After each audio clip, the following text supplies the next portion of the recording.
हाय पिला माने आज आसतु देखा आमर सबु प्रकार परिबा पड़िकी बड़ी पड़िकी गोटे प्रकार सोरिष मसला तरकारी होची। वीडियो टी लास्ट जाए देखु।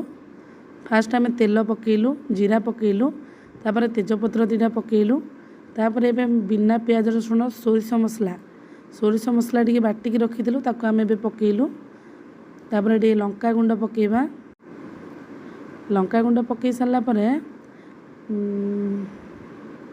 तापर देखु मसलार कलर केते सुंदर ही आसलानी। तापर टिके मसला पकेबा एवरेस्ट करी पाउडर टी पकेबा एवरेस्ट रो। तो आज आमर 50 पिलांक पई रोसई होउची। तो बिना प्याज रसुण ता संग को आ गोटे खट्टा भी अच्छी लास्ट रे सेटा मु आपन को देखैबी। तो वीडियो टी लास्ट जाए देखंतु केमती तरकारीटा होउची।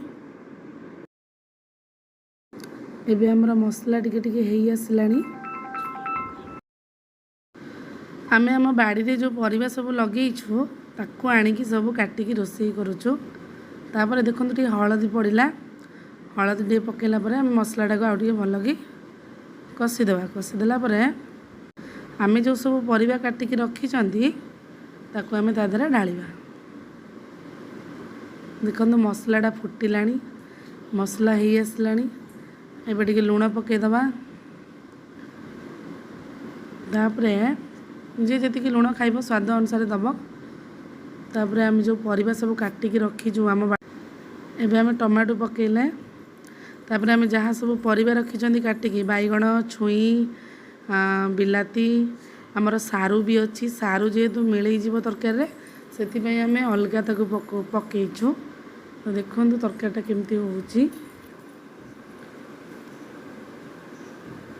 एबे आम सब प्रकार जो परिबा काटिकी रखिथिलु ताको आम पकईदेलु। देखो तादर गाजर भी अच्छी, बैगण, छुई, टमाटो, आलू, माटी आलू, सारू सब प्रकार परिबा पकईकी ये तरकारीटा आज आम बनइबू। एटा हूँ आमर सीझा होइकी सारूटा। तो कंचा सारू पकेले मिलई जीव बोली आमर सीझेकी पकईथिले लास्ट बेलू। एबे आम ढांकणी देदबा से सीझा को टाइम नब। एबे तरकारी पूरा सीझी गलानी। देखिबा केमतिका हेइची।